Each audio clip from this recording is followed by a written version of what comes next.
Hello mga sisi, magandang gabi sa inyong lahat. Kumusta kayo? Time check, 11:45 na ng gabi. Gising pa kami ngayon, inom na ako ng tubig. Katatapos lang din naglindol mga sisi ko. 5.8 na naman. Hindi na kami makatulog nito sa nervous. Uy, grabe ang trauma na ngayon ba.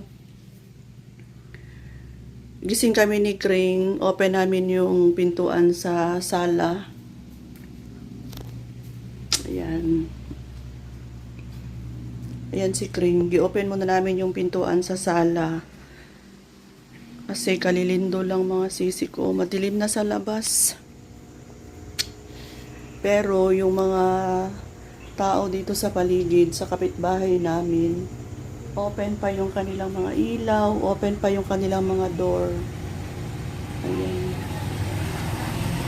Hindi na kami makatulog nito mga sisi ko. Kanina mga 5, siguro mga 5:30. 5:30 yun. Naglindol na naman ng 6.2 yata kanina, hapon. Kaninang hapon, tapos ngayon 11:30. Naglindol na naman. Ay, kakatakot masisi ko.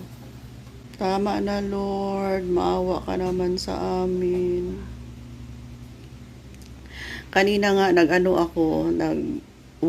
ako doon sa kabilang subdivision, yung pinakita ko sa inyo na subdivision na wala pang bahay, bali lupa lang. So malawak yun. So naglakad-agad ako kanina para sana, masama kasi yung pakiramdam ko, gusto kong pawisan ako mga sisi ko. Inahayaan nyo na lang muna akong magsalita dito. Ayoko pang pumasok sa kwarto kasi grabe ang nginig ko, ang nervous ko na naman. Tapos kanina, sabi ko kay Kuya Dave, alis muna ako para maglakad-lakad. So nakaabot ako doon sa kabilang subdivision. Ang bahay doon siguro mga 5 lang.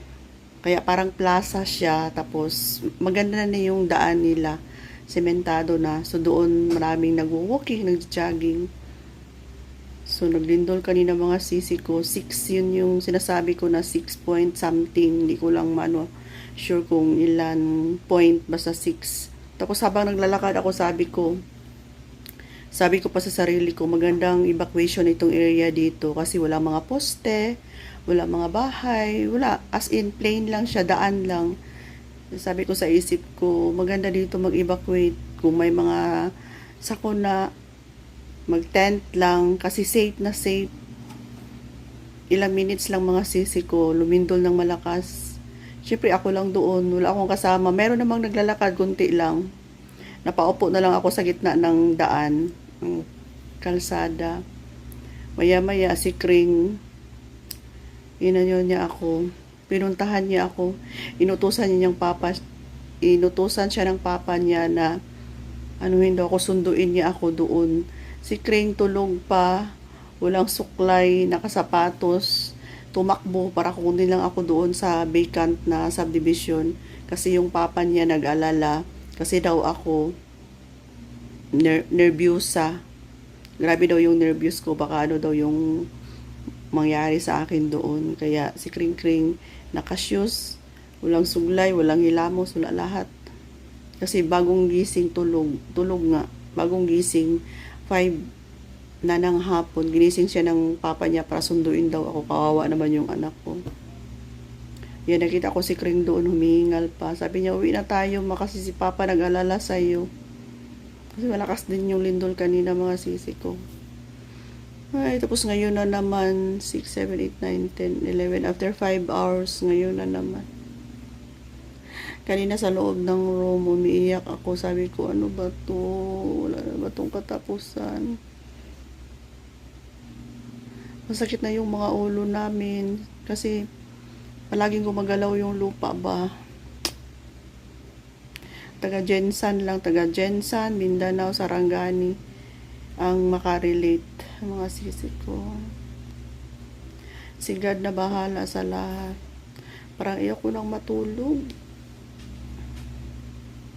Hello mga sisi ko, good morning. Time check, mag-11 na ng umaga. Kape tayo mga sisi ko. Mamaya na yan. Thank you Lord, nakatulog tayo ng mga ilang oras. Pero kahit na ako'y gising dito sa tindahan, pakiramdam ko parang lumilindol pa rin. Ayan, parang gumagalaw pa rin yung lupa mga sisi ko.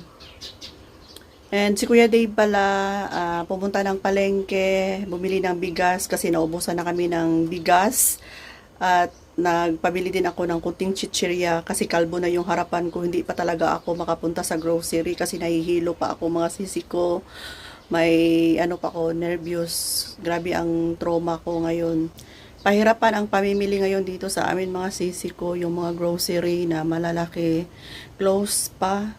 Yung ibang tao ba, parang nagpapanik sila kung saan sila makabili ng mga item, mga paninda. Lalo-lalo yung may mga tindahan. Yung mga walang tindahan, okay lang naman kasi may mga matakbuhan pa sila. Katulad dito sa amin, may mga sari-sari store pa. Pero kaming may mga sari-sari store, pahirapan kung saan kami pupunta para makabili ng paninda namin. Ayan, may mga item kasi na hindi mabibili sa grocery and paubusan din si grocery. At tumawag si Kuya Dave sa akin ngayon lang. Kasi yung bigas namin dito ay yung yellow na kuha ko. Isa lang daw ang pwedeng ibigay. So, abangan natin si Kuya Dave kung may madala ba siyang bigas ngayon. Kasi yung bigas daw din ay ubusan. Grabe ang sitwasyon namin dito mga sisi ko. Pero sige lang, laban lang. So, ayan na mga sisi. Nakauwi na si Kuya Dave. Pero ang nabili niyang bigas ay kulay red na Hasmin.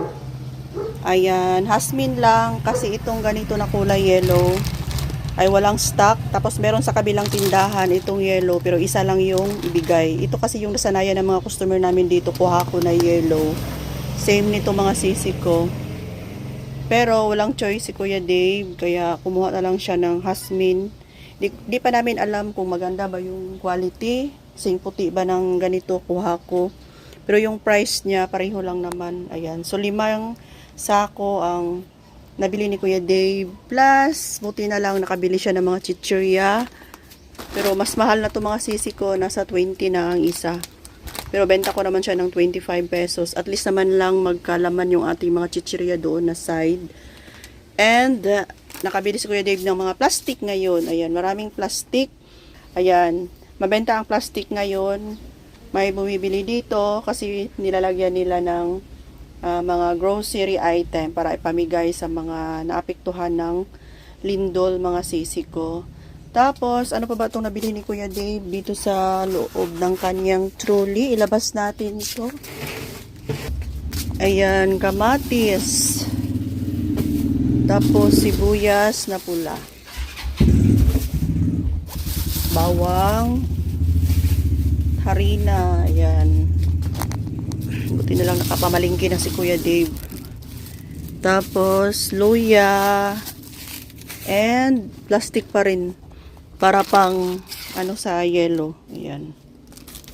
Ayan. Ito lang lahat yung nabili ni Kuya Dave. Yung dinala niyang pera ay 10,000 pesos, mga sisi ko. So, ito lang lahat yung mga item na nabili sa 10,000 pesos. So, ayan na mga sisi ko. Marami na tayong bigas. Chichirya.